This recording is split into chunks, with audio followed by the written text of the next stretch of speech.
23 août, l'Église fête Sainte Rose de Lima.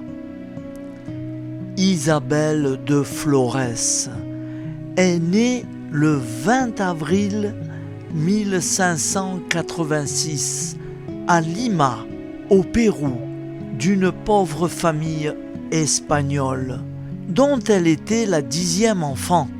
Elle sera la première sainte canonisée du Nouveau Monde en 1671. Après son baptême, sa mère se pencha sur son berceau et crut voir une rose.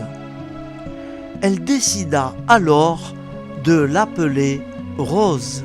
Ce prénom lui sera confirmé lors d'une apparition de la Vierge Marie.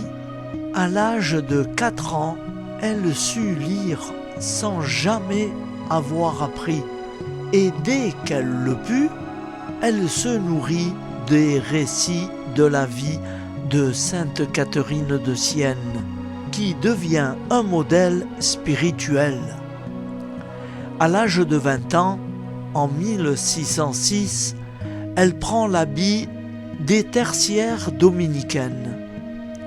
Toutefois, comme il n'y avait pas de couvent dans la ville où elle habitait, elle se fait une cabane dressée dans le jardin de ses parents. Elle en fait son ermitage. Elle consacre son temps à la prière, la pénitence et au service auprès des Indiens, des infirmes, des vieillards et des enfants abandonnés de Lima. Recevant des grâces mystiques, elle sera interrogée par des inquisiteurs qui seront étonnés de la profondeur spirituelle de ses réponses.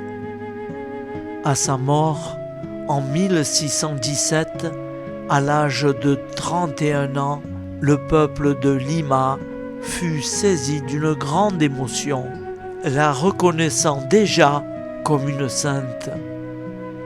Sa spiritualité, Rose par la prière, le service auprès des plus pauvres, le jeûne et les mortifications, veut laisser s'épanouir en elle les grâces de son baptême pour marcher à la suite du Christ, pauvre et souffrant. Son exemple spirituel est Sainte Catherine de Sienne, qui a médité plus particulièrement sur la passion du Seigneur. S'il est vrai que Rose de Lima choisira de vivre avec l'accord de ses confesseurs, de nombreuses mortifications et de jeûnes continuent.